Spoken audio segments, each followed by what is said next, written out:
Hello दोस्तों, कैसे हो आप सब।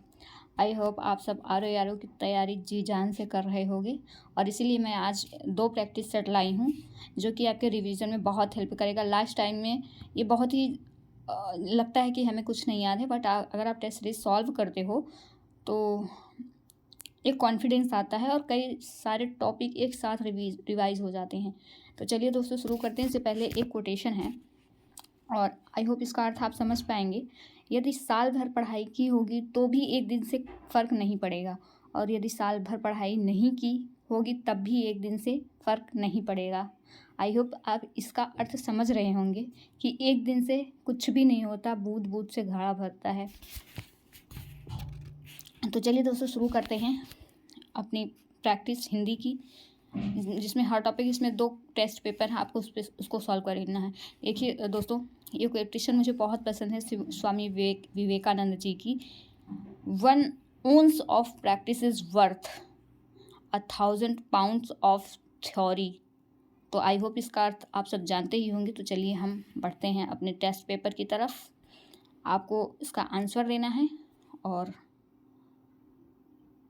प्रैक्टिस सेट की सबसे खूबसूरत चीज़ यही होती है कि हमारे सारे टॉपिक रिवाइज हो जाते हैं, और एक प्रैक्टिस सेट के साथ अगर आप 4 ऑप्शन हैं उनको भी साथ में आप अगर रिवाइज कर लेंगे तो अगर आपका 60 है तो 100 तीनों को का अलग अलग अर्थ निकलेगा और आपका इस प्रकार 180 क्वेश्चन तैयार हो जाएंगे। तो चलिए हम शुरू करते हैं। 37 से PDF आई थिंक आगे पीछे हो गई है।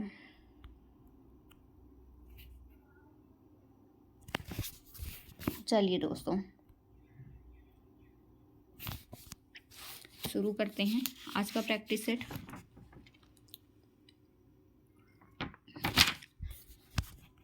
ओके, आज का पहला क्वेश्चन है।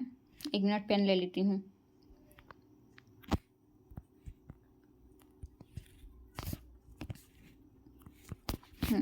चल रहा है।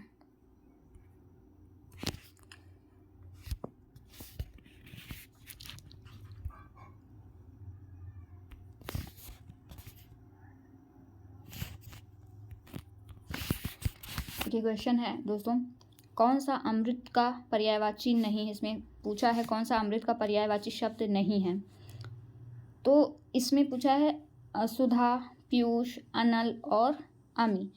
अमृत का पर्यायवाची दोस्तों इसमें से कौन सा नहीं है, तो आंसर होगा सी, अनिल। अनल जो है ये अमृत का पर्यायवाची नहीं है, बल्कि यह आग का पर्यायवाची है। चलिए दोस्तों आगे बढ़ते हैं दूसरे क्वेश्चन पे। थोड़ा इसको जूम कर लेते हैं तो आपको क्लियरली दिखाई देगा थोड़े बड़े अक्षरों में। दोस्तों याद करने की सबसे अच्छी टेक्निक होती है देख के याद करना, पढ़ के याद करना, सुन के याद करना। और हमें सबसे ज़्यादा याद होता है हम किसी चीज़ को देखते हैं। जैसे हम टीवी पे मूवी देखते हैं तो हमें बहुत अच्छे से याद होता है, उसी तरह हम प्रैक्टिस सेट भी देख देख के करते हैं। किसी मोबाइल पे लोग कहते हैं यूट्यूब पे टाइम वेस्ट होता है, नहीं, ऐसा नहीं है। आप यूट्यूब पे पढ़ोगे एकदम 100% फोकस्ड के साथ पढ़ोगे। अगर आप बुक पढ़ोगे तो आपका दिमाग भटकता है, बट यूट्यूब पे ऐसा नहीं होता। लेकिन हम ये नहीं कह रहे हैं कि बुक अच्छी नहीं होती, दोनों का अलग अलग महत्व है, इसलिए इसको निगेटिव वे में मत लीजिएगा। चलिए आगे बढ़ते हैं। निम्नलिखित में से कौन सा आरंभ का पर्यायवाची नहीं है। उपक्रम, सूत्रपात, श्री गणेश, अर्वाचीन। तो दोस्तों इसमें से अर्वाचीन जो है यह आरंभ का पर्यायवाची नहीं है। आरंभ का पर्यायवाची अर्वाचीन नहीं होता है, ठीक है। तो अर्वाचीन का और क्या होता है पर्यायवाची, जैसे कि आधुनिक, आधुनिक, आधुनिक। 1 मिनट पेन को मैं छोटा कर लेती हूँ, बहुत बड़ा हो गया है, थोड़ा सा थिन करती हूँ। आधुनिक। चलिए आगे बढ़ते हैं, इसका हो गया।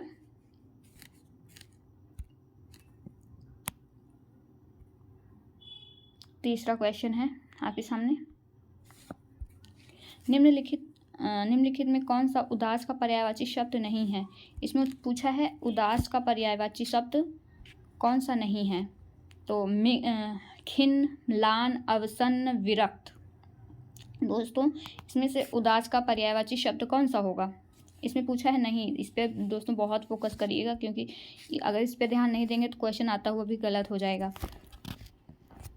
तो उदास का पर्यायवाची जो नहीं है इसमें वो है विरक्त। ठीक है दोस्तों, उदास का पर्यायवाची विरक्त नहीं होता है। उदास का पर्यायवाची खिन्न होता है, उदास का पर्यायवाची खिन्न होता है, अवसन्न होता है, म्लान होता है, लेकिन विरक्त नहीं होता है। विरक्त किसका पर्यायवाची होता है। ये होता है उदासीन का। उदासीन का पर्यायवाची होता है विरक्त। चलिए आगे बढ़ते हैं।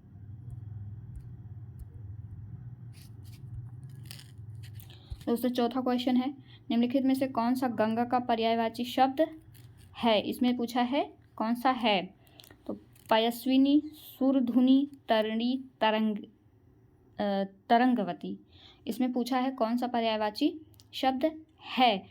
तो इसमें से सुरधुनी जो है यह गंगा का पर्यायवाची शब्द है। सुरधुनी गंगा का पर्यायवाची शब्द है। और ये जो तीनों हैं, पयस्विनी, तारिणी, तरंगवती, ये दोस्तों तीनों जो है नदी के पर्यायवाची हैं, याद रखिएगा।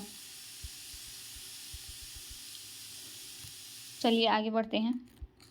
पांचवा क्वेश्चन,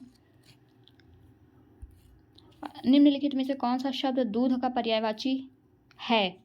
तो दोस्तों क्षीर जो है यह दूध का पर्यायवाची शब्द है। बाकी ये जो नीर है,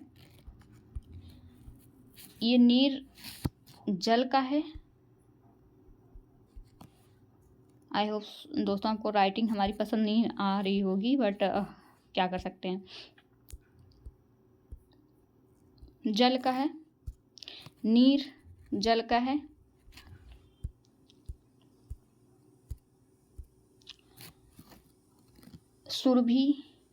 सुरभि जो है गाय का है।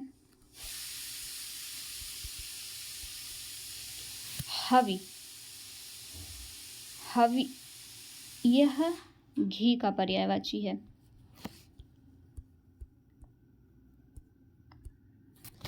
आगे बढ़ते हैं। सातवां क्वेश्चन देखने क्या है।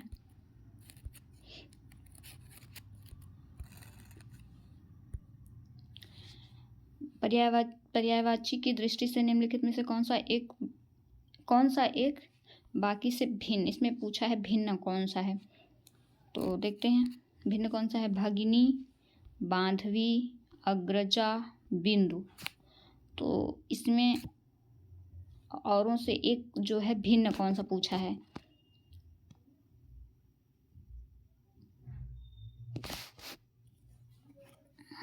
छठवां क्वेश्चन हम लोगों ने नहीं किया, एक मिनट। ओह हाँ, ये है छठवां क्वेश्चन। ये है दोस्तों, निम्नलिखित में से कौन सा प्रेम का पर्यायवाची शब्द है। प्रेम का पर्यायवाची शब्द है राग। इसका आंसर होगा राग। और ये तीनों किसके पर्यायवाची हैं दोस्तों।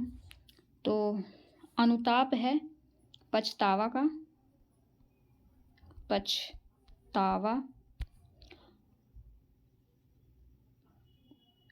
रज है पराग का,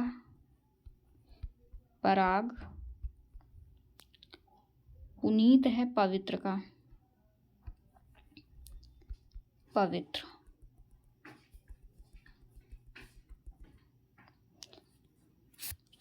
सातवां क्वेश्चन है, निम्नलिखित में से कौन सा एक बाकी से भिन्न है। भगिनी, बांधवी, अग्रजा, बिंदु। तो इसमें जो है बिंदु जो है यह इन तीनों से भिन्न है। तो ये जो बिंदु है यह जल का पर्यायवाची जल, कण, बूंद इसका पर्यायवाची है। भगिनी, बांधवी, अग्रजा, ये आई थिंक भगिनी, अग्रजा ये बहन का है। एक मिनट, ये भगिनी, अग्रजा और बिंदु,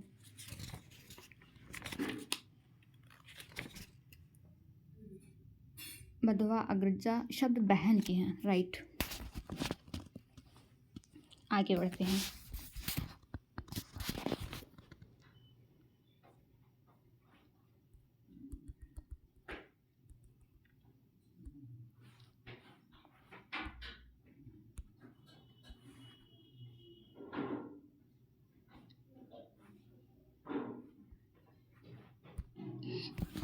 पर्यायवाची की दृष्टि से निम्नलिखित में से कौन सा एक बाकी से भिन्न है? इसमें भी भिन्न पूछा है। सुमन, सुमन, किसलय, प्रसून, पुहूप।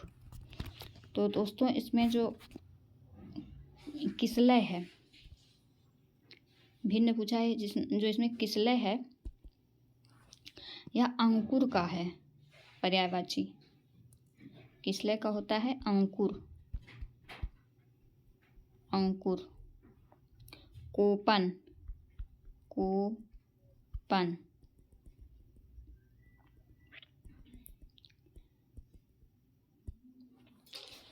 ये सुमन, प्रसून, पुहूप ये फूल के पर्यायवाची हैं, फूल के। दोस्तों ऐसे हम बहुत सारे शब्दों का रिवीजन कर लेंगे, इसलिए प्रैक्टिस बहुत इम्पोर्टेंट है और यह एग्ज़ाम टाइम में बहुत काम आता है प्रैक्टिस। आगे बढ़ते हैं।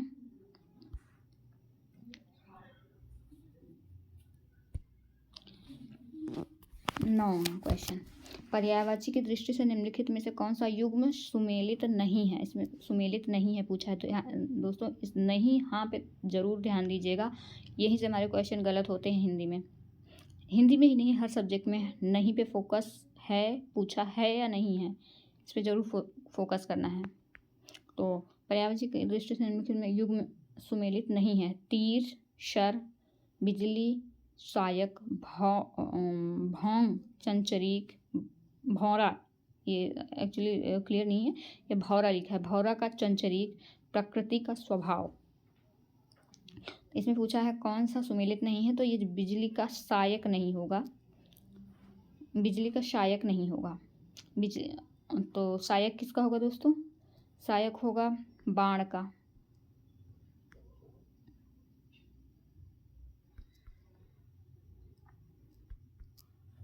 तीर का,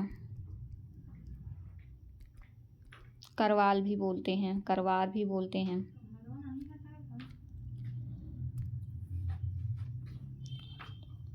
बिजली, सहायक, ये सुमेलित नहीं है।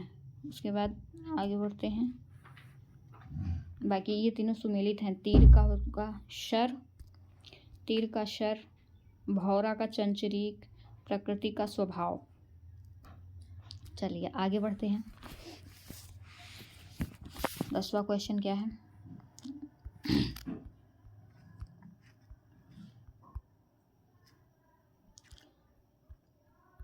आई होप दोस्तों आपको क्लियरली दिख रहा होगा, मैं इसको खूब जूम कर दी हूँ।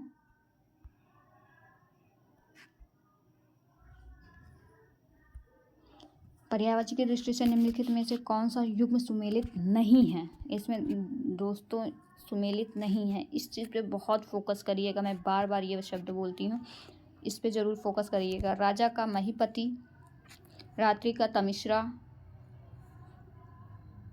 और यमुना का रविसुता, मूर्ख का याचक। तो दोस्तों इसमें जो सुमेलित नहीं है वो है मूर्ख का याचक।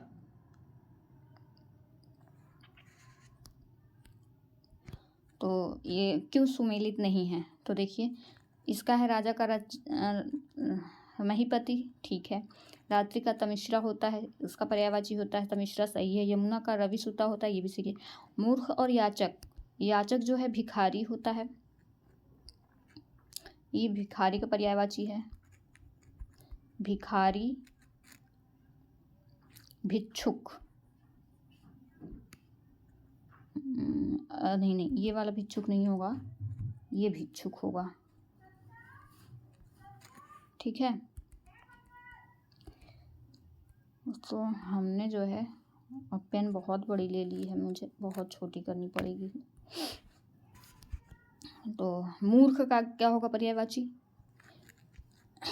इसका होगा अगानी, मूढ़, मूर्ख, गगार। अगानी, अगानी,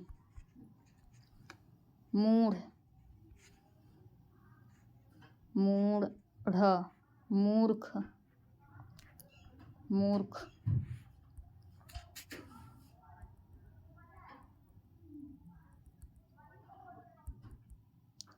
चलिए आगे बढ़ते हैं नेक्स्ट क्वेश्चन पे। दिए गए विकल्पों में से कौन सा तत्सम शब्द नहीं है? इसमें तत्सम शब्द जो नहीं है वो पूछा है। तत्सम शब्द नहीं है। अर्पण, आंक, आंसू और आशा। तो इसमें जो आशा है वह तत्सम शब्द नहीं है, यह तत्भव है, ये तत्भव है। बाकी सब तत्सम हैं।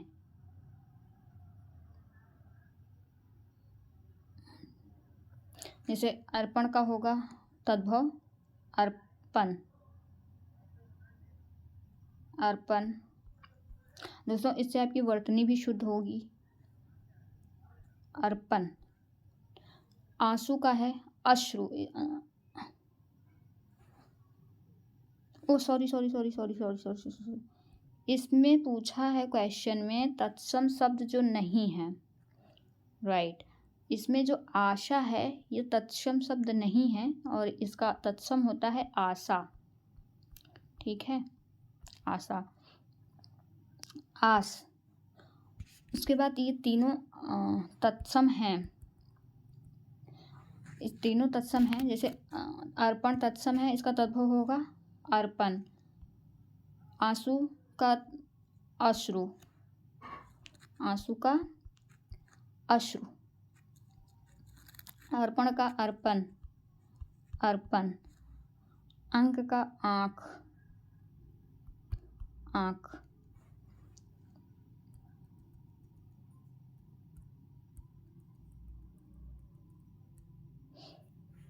आगे बढ़ते हैं।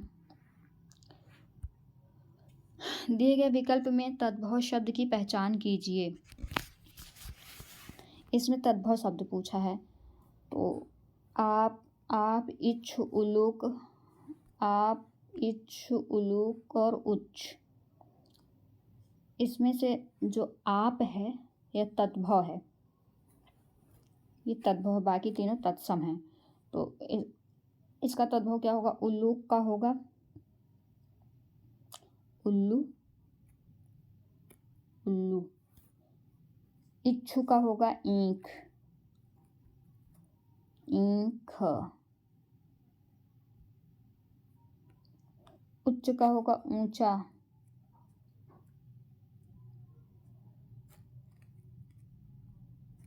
ऊंचा।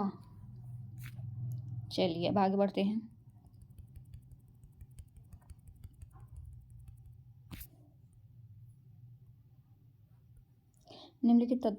निम्नलिखित तत्सम तद्भव शब्द में सही सुमेलित है। पूछा सही सुमेलित है, तो इसमें से ओला का ओलस हो जाएगा, काज, काज का ये गलत है। खाना का खादन, ये सुमेलित है। ओला का ये भी गलत है। उपल नहीं, ओला से नहीं होगा, इसका होगा उपल, उपल।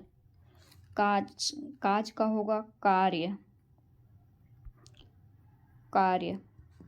खाना का होगा, खाना का खादन नहीं होगा, ये उल्टा लिख दिया गया है।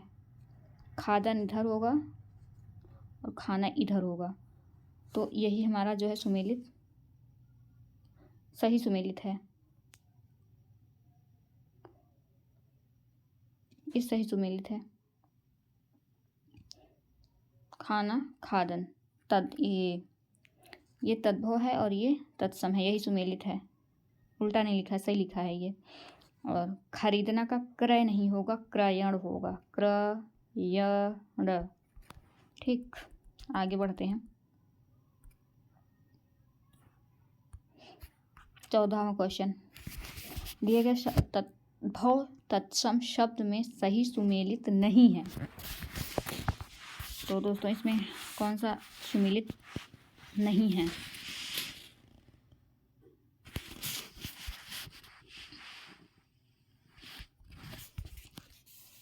चरित्र का चरित्र, छाता का छत्रक, छोटा का क्षुद्र,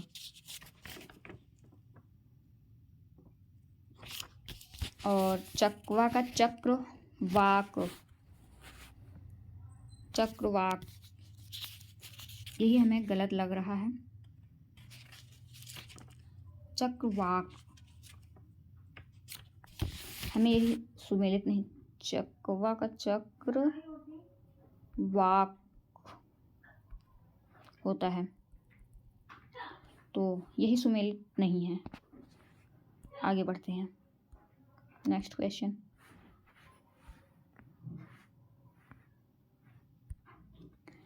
धुन शब्द का तत्सम शब्द होगा, तो इसका होगा ध्वनि। धुन शब्द का तत्सम होगा ध्वनि। चलिए आगे बढ़ते हैं।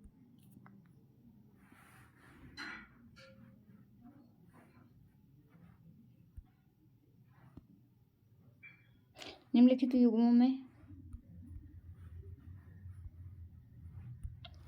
युग्मों में सही सुमेलित है। बारात का बारात, बीघा का विग्रह, बत्ती का बत्तिका, बीत का व्यति। तो दोस्तों इसमें जो सही सुमेलित है वह है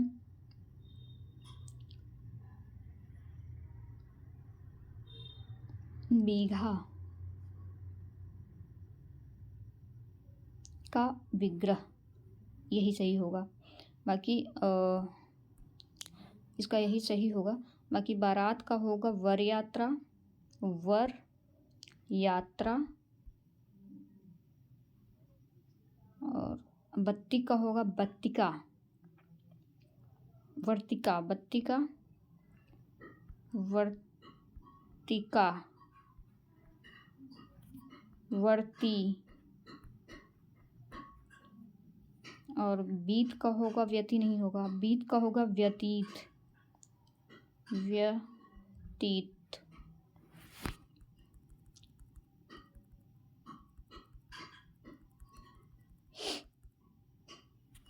चलिए आगे बढ़ते हैं।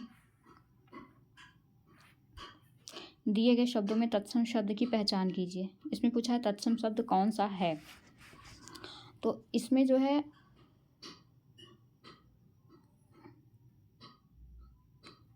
वापी, वापी जो है तत्सम है। इसका बाग, देखो इसमें तत्सम पूछा है ना, इसमें वापी जो है वो तत्सम है। इसका तद्भव हो जाएगा बावड़ी, बावड़ी।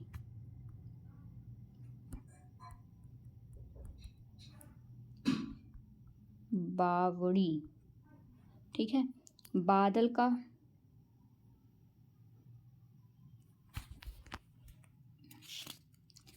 इसमें तद्भव बावड़ी, बादल का वारिद, बाग का बनिया। जो इसमें थोड़ा डाउट लगा, तत्सम, वापी, बादल, बनिया, तत्सम बावड़ी होता है। हाँ यही लग रहा है। वापी शब्द जो है तत्सम है, बाकी सब तद्भव हैं। तो दोस्तों बनिया का होगा, बनिया का वड़िक, वड़िक, ठीक है। और बाग का होगा वाटिका, वाटिका। बादल का होगा वारिद, ठीक है, चलिए आगे बढ़ते हैं। दिए गए विकल्प में तद्भव शब्द की पहचान कीजिए। पवन, पाप, पक्ष, नकुल। तो इसमें जो होगा तद्भव शब्द वो पाप है। तद्भव शब्द है पाप। चलिए आगे बढ़ते हैं।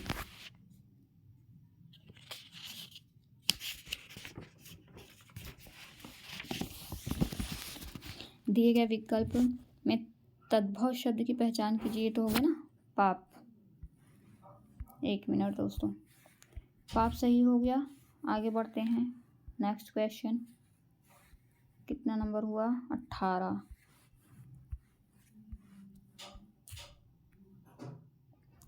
19 पे आते हैं।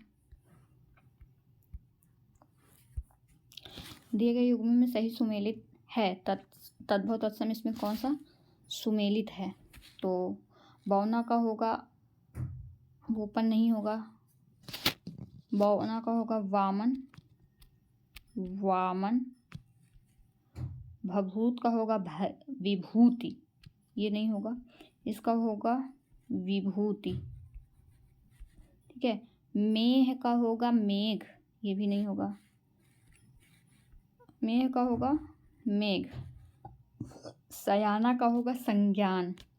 दोस्तों इसमें जो तद्भव और तत्सम है, डी सही है। सयाना का संज्ञान, बाकी सब गलत है। बौना का होगा वामन, भभूत का होगा विभूति, मेह का होगा मेघ। चलिए आगे बढ़ते हैं।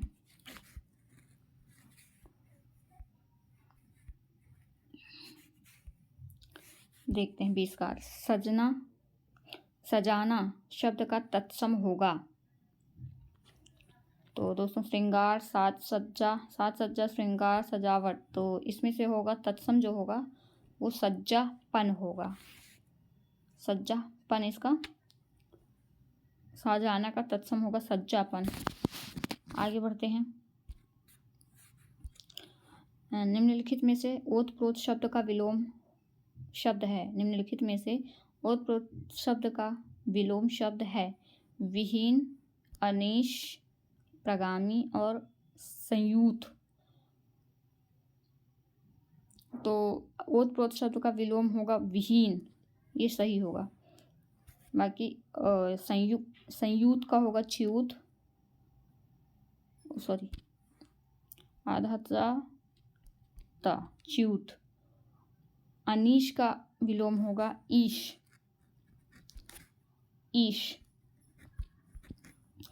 प्रगामी का विलोम होगा अप्रगामी। आगे बढ़ते हैं। 22वां क्वेश्चन क्या है?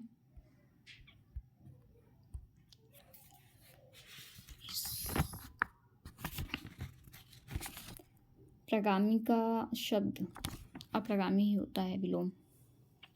शब्द और उनके विलोम के संदर्भ में कौन सही सुमेलित नहीं है? इसमें पूछा है कौन सा सही सुमेलित नहीं है। तो ग्रहित का क्या होगा? व्यक्त।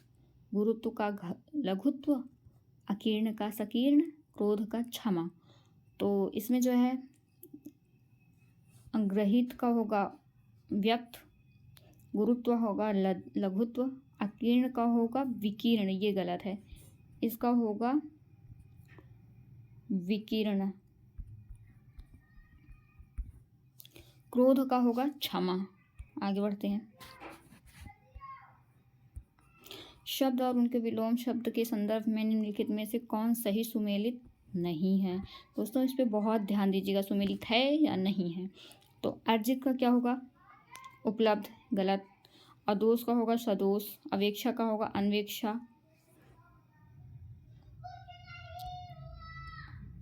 हाँ, अदोष का होगा सदोष, ये सही है। अवेक्षा का होगा अनवेक्षा। आलोक का है तिमिर। आलोक का है तिमिर। तो ये तीनों सही हैं, गलत ये गलत है। तो इसका होगा अर्जित का अनार्जित।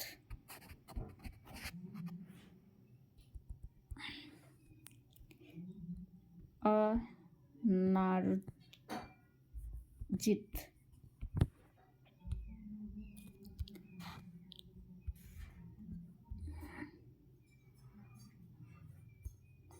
निषिद्ध का विलोम है विहित, विनीत, विधि, सर्वज्ञ। निषिद्ध का विलोम है विहित, विनीत, विधि और सर्वज्ञ। तो निषिद्ध का है सर्वज्ञ, निषिद्ध का होगा सर्वज्ञ। नहीं, सॉरी। निषिद्ध का होगा विहित, विनीत का होगा धृष्ट, सर्वज्ञ का होगा अज्ञानी, विधि को होगा निषेध, निषेध।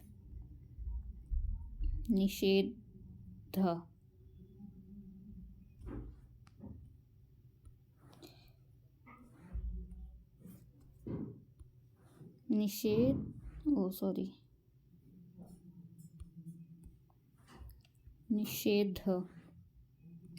आगे बढ़ते हैं। शब्द एवं उनके विलोम के संदर्भ में सही सुमेलित नहीं है। तो प्रसारण का विसरण, ये गलत है। उन्मीलन का निमीलन सही है। अकारादि का है अकारांत, ये भी सही है। कुसुम का है पाहन, ये भी सही है। तो ये गलत है। तो प्रसारण का क्या होगा? संकुचन, ठीक है। चलिए आगे बढ़ते हैं। शब्द एवं उनके विलोम शब्द के संदर्भ में सही सुमेलित नहीं है पूछा है। अठाना का पुगाना, प्रस्फुटन का संकुचन, विश्लेषण का संश्लेषण, इप्सित का अभिप्सित। तो विलोम शब्दों के संदर्भ में कौन सही सुमेलित नहीं है?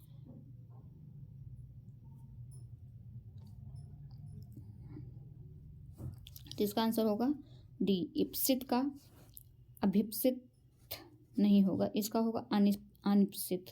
इप्सित का अनिप्सित,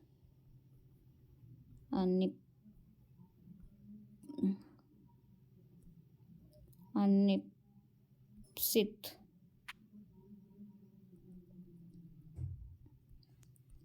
चलिए आगे बढ़ते हैं। बाकी ये तीनों सही हैं। ये उठाना का पुगाना सही है। प्रस्फुटन का संकुचन सही है। विश्लेषण का संश्लेषण सही है। इप्सित का अनिप्सित। आगे बढ़ते हैं।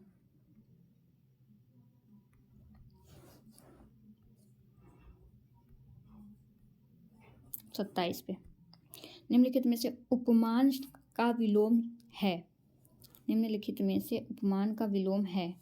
उपमेय, सामान, उपमान का विलोम है उपमेय, समान, अपमान और उन्मान।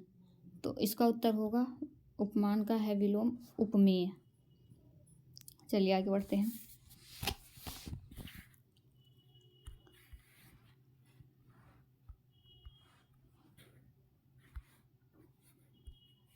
निम्नलिखित में से कौन सा विलोम युग्म सुमेलित नहीं है? अतिवृष्टि, ग्राह, स्वार्थ, अनुग्रह। ग्राह का त्याज सही है। अतिवृष्टि का अनावृष्टि सही है। ग्राह का त्याज सही है। स्वार्थ का हितार्थ सही है। तो नहीं, ये गलत है। अनुग्रह का विग्रह सही है। तो स्वार्थ का होगा परमार्थ। तो आगे बढ़ते हैं। निम्नलिखित में से कौन सा विलोम युग्म सुमेलित नहीं है? निर्मल का मलिन, चिरंतर का नश्वर, स्थूल का सूक्ष्म, मृषण का दृढ़। तो निर्मल का मलिन सही होगा। चिरंतर का नश्वर सही होगा। स्थूल का सूक्ष्म सही होगा। मृषण का जो होता है दृढ़ नहीं होता। मृषण का होता है रूक्ष। आगे बढ़ते हैं। निम्नलिखित में से कौन सा युग्म सुमेलित नहीं है? निम्नलिखित में से कौन सा युग्म सुमेलित नहीं है? तो छली का निश्चल, भोगी का छली का निश्चल, भोगी का योगी, जागृत का शयन, जागृत का शयन, निष्काम का साकाम। तो इसमें मुझे लग रहा है छली का निश्चल, भोगी का योगी और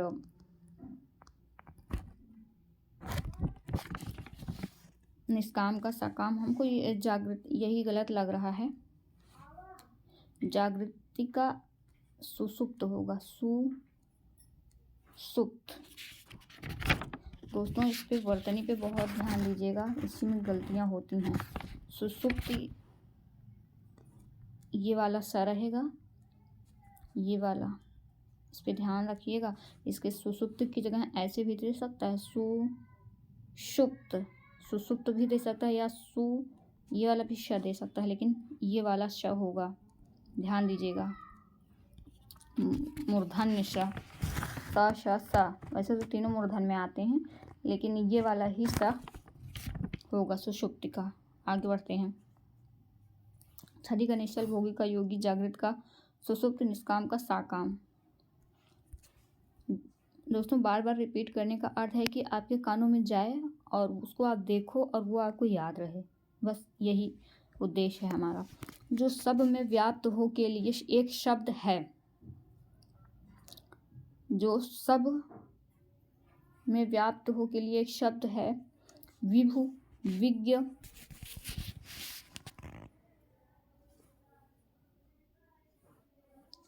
वर्धमान, वाचाल।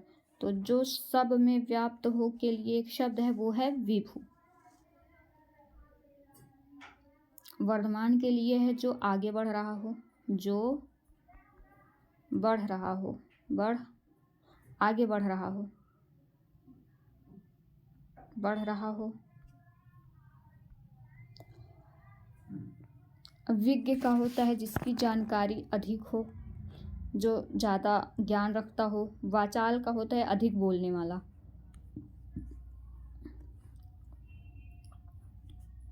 जो आँखों के आगे उपस्थित हो उसके लिए एक शब्द है, तो उसके लिए है अपारदर्शी, परोक्ष, प्रियदर्शी, प्रत्यक्ष। उसका है प्रत्यक्ष।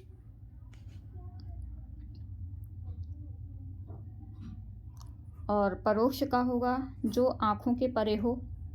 प्रियदर्शी होगा जो देखने में प्रिय हो। अपारदर्शी हो जिसके पार ना देखा जा सके, उसको अपारदर्शी बोलते हैं। चलिए आगे बढ़ते हैं। लाभ की इच्छा रखने वाले के लिए एक शब्द है। लाभ की इच्छा रखने वाले के लिए एक शब्द है लिप्सा। लाभ की इच्छा रखने वाले को क्या कहते हैं? लिप्सा।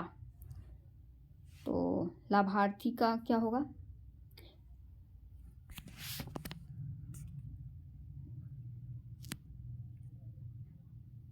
लाभदायक। जब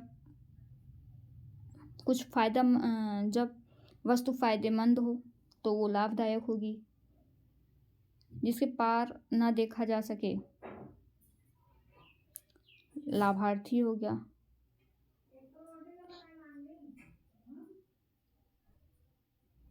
नहीं, सॉरी, ये तो उसका प्रियदर्शी, सॉरी मेरे दिमाग में वो आ रहा है अपारदर्शी का।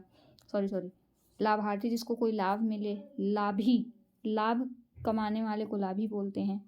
जो फायदेमंद हो उसे लाभदायक बोलते हैं।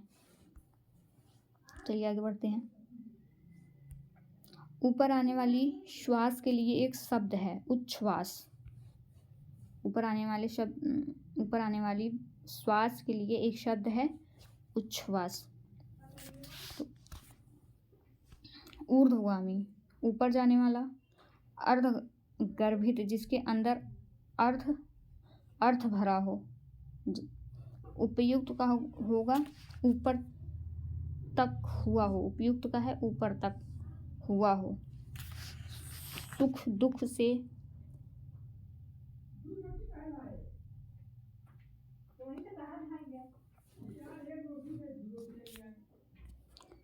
चलिए आगे बढ़ते हैं। 35, जहाँ किसी बात का डर ना हो के लिए एक शब्द है निरापद, जहाँ किसी बात का डर ना हो के लिए एक शब्द है निरापद। दुर्जेय को क्या कहते हैं? जिस पर विजय पाना कठिन हो उसको दुर्जेय कहते हैं। निष्प्रिय, निष्प्रिय उसे कहते हैं जिसको कोई लोभ ना हो। परमहंस, परमहंस उसको कहते हैं सुख दुख से परे, वो परमहंस हो गया।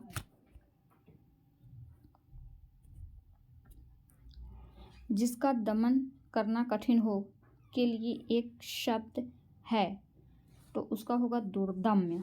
जिसका दमन करना कठिन हो उसके लिए एक शब्द है दुर्दम्य। दत्तचित्त, दुष्कर, दुर्निवार, दुर्निवार उसे कहते हैं जिसका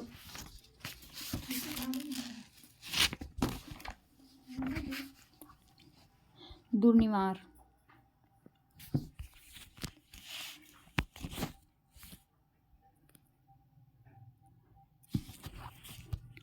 जिसका निवारण करना कठिन हो उसको क्या बोलते हैं? दुर्निवार। आगे बढ़ते हैं। Next question.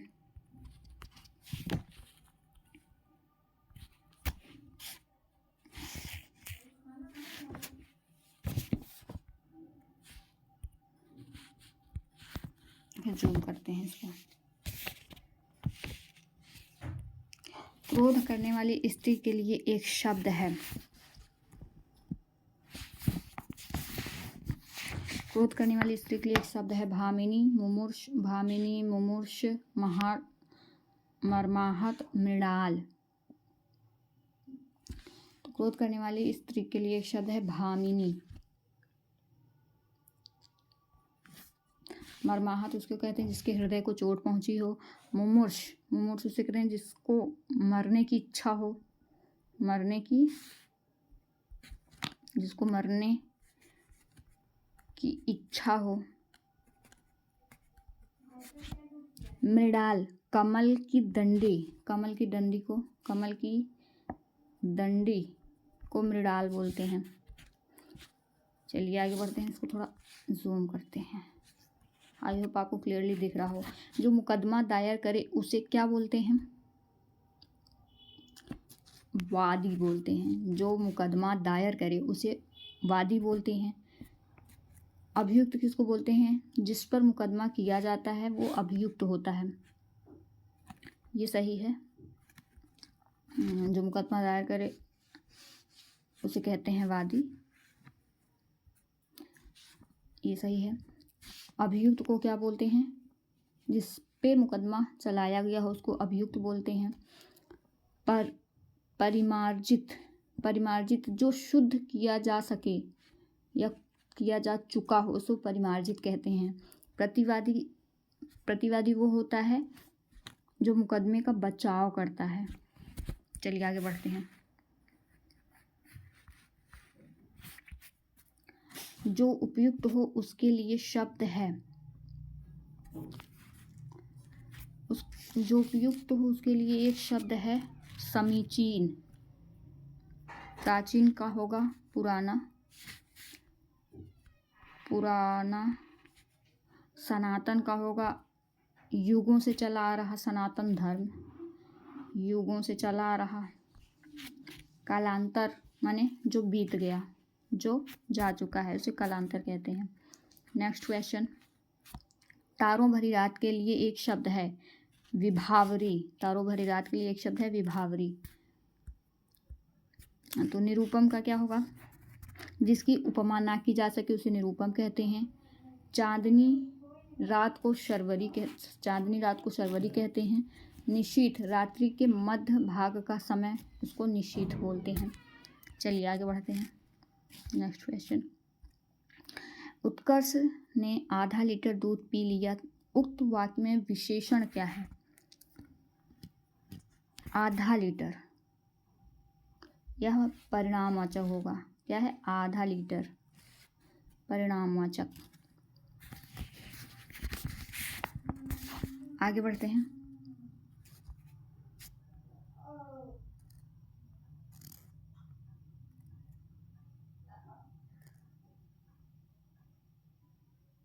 इसमें तो आंसर दिया हुआ है। कृष ने आधा लीटर दूध पी लिया। उक्त वाक्य का सर्व कौन सा विशेषण है? परिणामवाचक। आगे बढ़ते हैं। सुषमा अति सुंदर लड़की है। निम्न वाक्य में प्रविशेषण पूछा है। प्रविशेषण किसको कहते हैं? जो विशेषता की भी विशेषता बताए। जैसे ये सुंदर है तो अति इसकी और भी कितना सुंदर है ये भी बता रहा है। अति सुंदर है तो ये हो गया प्रविशेषण। तो सुषमा अति सुंदर लड़की है तो अति क्या हो गया? प्रविशेषण हो गया। चलिए आगे बढ़ते हैं। निम्न में कौन विशेषण शब्द नहीं है? इसमें पूछा है निम्न में कौन विशेषण शब्द नहीं है? आर्थिक, जातीय, मौखिक और चमक। तो इसमें जो चमक है यह विशेषण नहीं है, यह विशेष है। इसका विशेष होगा चमकीला। चमकीला, चमकीला। दोस्तों एक और आपको बात बताएं, जैसे हम लोग तत्सम तद्भव पढ़ते हैं। जो तत्सम होता है वो संस्कृत शब्द होता है, इसमें ठीक इसका उल्टा होता है। जो विशेष होता है वो नॉर्मल शब्द होता है, जो विशेषण होता है वो कुछ कुछ तत्सम से मिलता जुलता होता है। जैसे इसका वर्ड तत्सम की तरह आते हैं तो ये दोनों अपोजिट हो जाते हैं। जैसे तद्भव तत्सम, लेकिन इसमें होगा विशेष नॉर्मल शब्द होगा, विशेषण जो होगा संस्कृत होगा। इस तो थोड़ा ऑब्जर्वेशन से आएगा, बट ये डायरेक्टली इसका कोई फॉर्मूला नहीं है, लेकिन ये ऑब्जर्वेशन से समझ में आ जाता है। तो आप भी जितना प्रैक्टिस करेंगे फिर आपको समझ में आता जाएगा कि इसमें तत्भव कौन सा है, तत्सम कौन सा है, विशेष कौन सा है, विशेषण कौन सा है। चलिए आगे बढ़ते हैं। ये पहचानने का बस एक नॉर्मल फॉर्मूला है जो मैंने ऑब्जर्व किया है, वो मैं आपको बता रही हूँ। इस गांव में 40 आदमी रहते हैं। उक्त वाक्य में कौन सा विशेषण है? इस गांव में 40 आदमी रहते हैं तो इसमें संख्यावाचक, परिणामवाचक, गुणवाचक उपयुक्त है। तो इसमें 40 आदमी दिया है तो ये क्या है? संख्यावाचक। चलिए दोस्तों आगे बढ़ते हैं। दोस्तों टाइम बिल्कुल वेस्ट नहीं करना, इसलिए मैं बहुत फास्ट करा रही हूँ। सुमेलित नहीं है। विशेष विशेषण में कौन सा सुमेलित नहीं है? उपज का उपजाऊ, कमाई का कमाऊ, घर का घरेलू, नियमित का नियत। तो दोस्तों इसमें सुमेलित जो नहीं है वो ये है, नियमित का नियत, क्योंकि ये उल्टा दे दिया है। नियत इधर होगा, विशेष होगा, और नियति जो है विशेषण। लेकिन शब्दों में समझ में आ जाता है विशेष, उपजाऊ, कमाऊ, घरेलू, नियम। तो ये थोड़ा थोड़ा लगता है जैसे तत्सम की तरह है। चलिए आगे चलते हैं। Next question.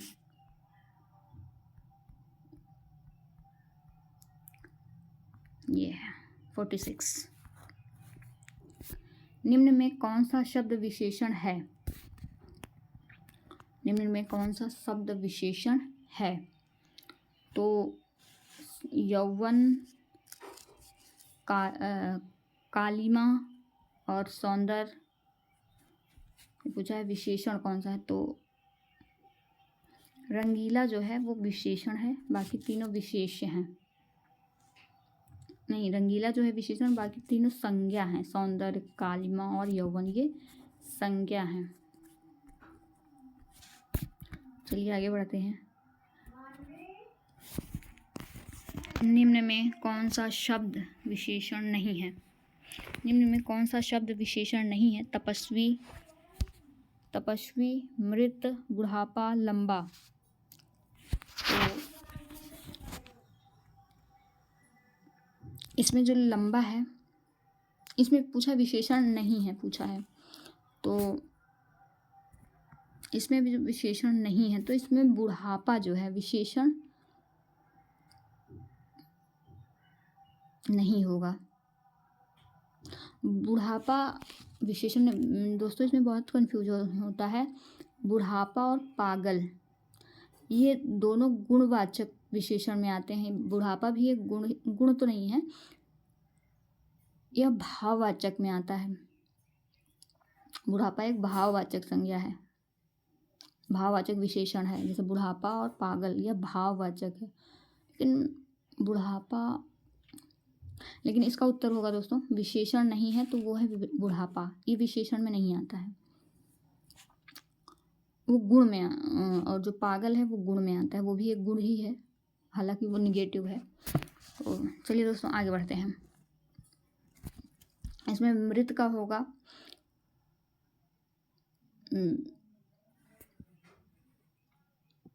विशेष, मृत का विशेषण, लंबा का विशेषण, बुढ़ापा ये स्वभाव है, बुढ़ापा स्वभाव है।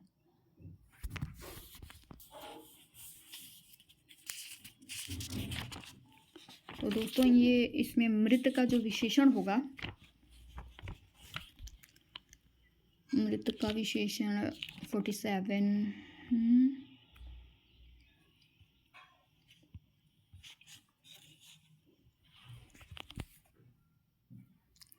चलिए आगे बढ़ते हैं, टाइम ज़्यादा वेस्ट नहीं करेंगे। निम्न ने किसमें आवृत्ति बोधक विशेषण है? आवृत्ति बोधक, चीनी कम है, दोनों चाचा, चौगुना और आठ चोर। तो इसमें जो होगा चौगुना जो है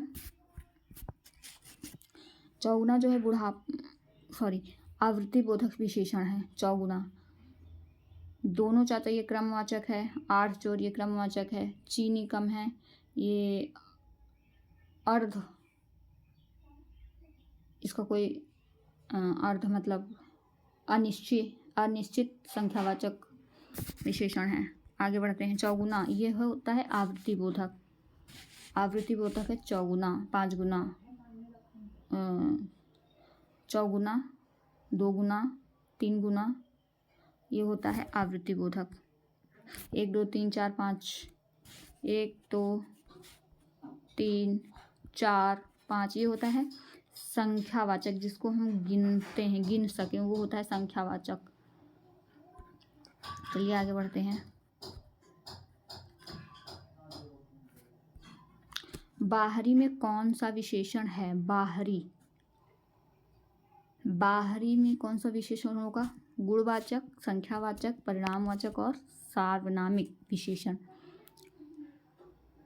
तो इसका आंसर होगा गुणवाचक। बाहरी क्या है? गुणवाचक विशेषण। चलिए आगे बढ़ते हैं। मोनी अत्यधिक तेज छात्रा है, निम्न वाक्य में विशेषण कौन सा है? तो मोनी अत्यधिक तेज दौड़ती है, तो इसमें जो है अत्यधिक होगा वो होगा प्रविशेषण पूछा है, तो अत्यधिक जो होगा प्रविशेषण होगा। आगे चलते हैं। निम्नलिखित में से शुद्ध वर्तनी कौन सी है? अक्षुण, आँख, अध्यात्म, अनुग्रहित। तो शुद्ध वर्तनी इसमें होगा अध्यात्म, ठीक है। अक्षुण का क्या होगा? अक्षुण्य होगा, अक्षुण या नहीं होगा, इसमें अणव होगा।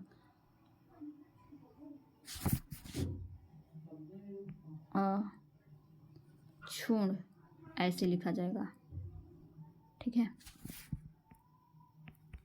और आँख का क्या होगा? आँख में क्या अशुद्धि है? इसमें चंद्र बिंदी होगी, आँख। अनुग्रहित का होगा अनुग्रहित,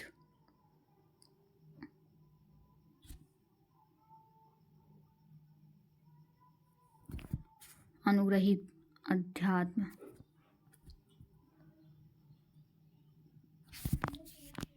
एक मिनट। अनुग्रहित का अनुग्रहित होगा, अनुग्रहित होगा। मैं सोच रही हूँ इसमें क्या गलती है। चलिए आगे बढ़ते हैं। निम्नलिखित में से शुद्ध वर्तनी कौन सी है? अंतर्ध्यान, अनाधिकृत, अतिथि, अंधा। अंतर्धान, अंतर्धान, अनाधिकृत, तो इसमें जो होगा शुद्ध वर्तनी होगा अंधा। अंधा शुद्ध वर्तनी है। इसमें अंतर्ध्यान का होगा अंतर्धान,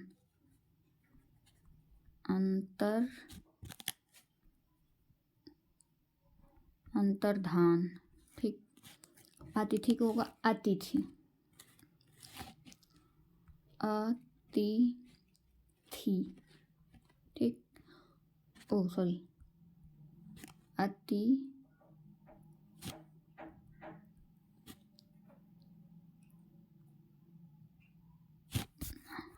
अतिथि ऐसे होगा। और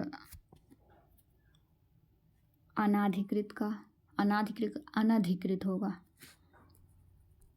अनधिकृत।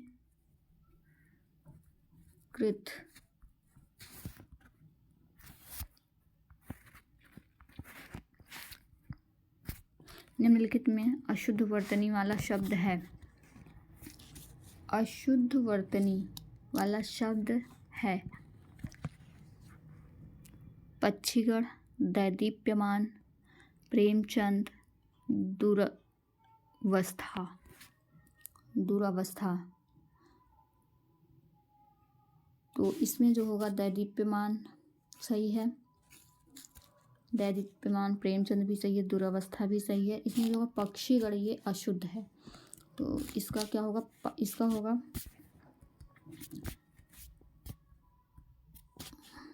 पक्षीगण।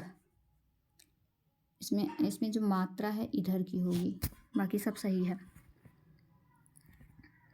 आगे बढ़ते हैं। निम्नलिखित में अशुद्ध वर्तनी वाला शब्द है अंतर्राष्ट्रीय अध्यात्म,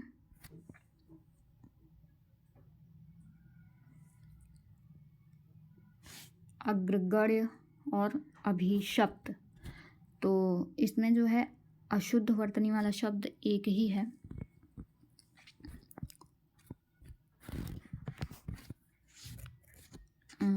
अध्यात्म। आध्यात्म नहीं होता, ये आ की मात्रा नहीं होगी, बाकी सब सही है। अंतर्राष्ट्रीय सही है, अग्रगण्य सही है, अभिशप्त सही है। आगे बढ़ते हैं। निम्नलिखित में शुद्ध वर्तनी वाला शब्द है आशीर्वाद, अनुवादित, अनुदित। देखो इसमें शुद्ध वर्तनी पूछा है, तो इसमें अभयारण्य है वो शुद्ध वर्तनी है, बाकी सब गलत है। अनुग्रहित, ग्रह का होगा अनुग्रह,